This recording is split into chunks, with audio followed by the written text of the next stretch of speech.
You never really know how greedy family can get until there's a will. The moment someone dies, masks fall. Smiles disappear. And suddenly, the people you trusted turn into strangers, desperate to grab whatever they can, even if it means stabbing you in the back. This is the story of a daughter who was erased from her father's will, and how she made sure the people who took her place lost everything they thought they won. My name is Alyssa Hartman. When my father died, I didn't cry. I'd already lost him years ago, the day he married his second wife, Candace, and replaced me with her son, Dylan.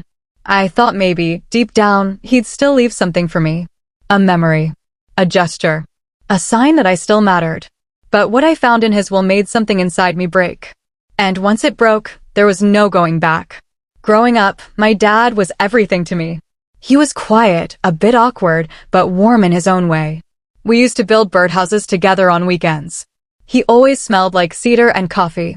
My mom passed when I was 10, and after that, it was just the two of us for a long time. Then Candace came along. She was younger, polished, and always smiling, but it never reached her eyes. She had a son, Dylan, who was my age. At first, I tried to be kind. I thought maybe it could work. But slowly things shifted. My dad became distant. Decisions were made without me. Family dinners turned into 3 people at the table while I ate in my room. By the time I was in college, they'd sold the house I grew up in. I came home one summer and found my room turned into a wine-tasting lounge. Dylan had his own office, a new car, and a private mentor for business school. I was offered the guest room and a job referral that went nowhere. Still, I thought maybe he'd come around. He was still my dad. But when he died suddenly of a stroke 5 years later, and the will was read, I wasn't even mentioned. Not once. Everything went to Candace. And if something happened to her, it all went to Dylan. It wasn't about the money. It was the erasure. Like I never existed. At the funeral, people whispered condolences. Candace wore a tight black dress and fake tears. Dylan looked annoyed to even be there. I stood at the back, quiet, forgotten, holding a eulogy no one let me read. That night, I packed up and left. But I didn't disappear. I took notes. I knew how Candace operated. Always focused on image. Loved social circles. Ran a community women's group. Dylan worked in startup culture, loud online, shallow in person. Lived off funding rounds and hype. They were careless. And I was angry. But I wasn't stupid. I didn't want to fight. I wanted them to unravel slowly, painfully, from the inside out. So I began with Candace. I created an anonymous Instagram account, followed all her group members, liked her posts, slowly interacted as a new donor wife interested in joining. I built a believable profile, spa days, quote captions, designer tags. Candace followed back. Then she started messaging me. We talked for weeks. She told me about certain women in the group she didn't trust. About the fake smiles. The petty dramas. Then she shared private screenshots, gossip, insults, funding complaints. I took those screenshots and sent them to the group leader anonymously, along with timestamps. Within days, Candace was voted out for disruption and ethical concerns. She lost the group. Lost her reputation. Sponsors pulled out of her events. Donors stepped back.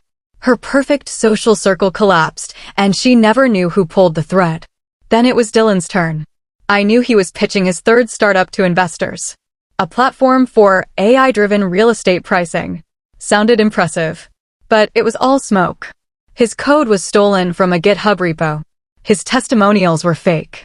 His pitch deck was plagiarized word for word from another startup in Berlin. I made an alias, Greg L. Walsh, startup scout for a VC firm.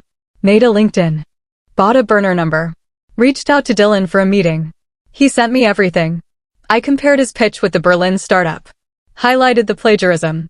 Then emailed 3 of his real investors anonymously.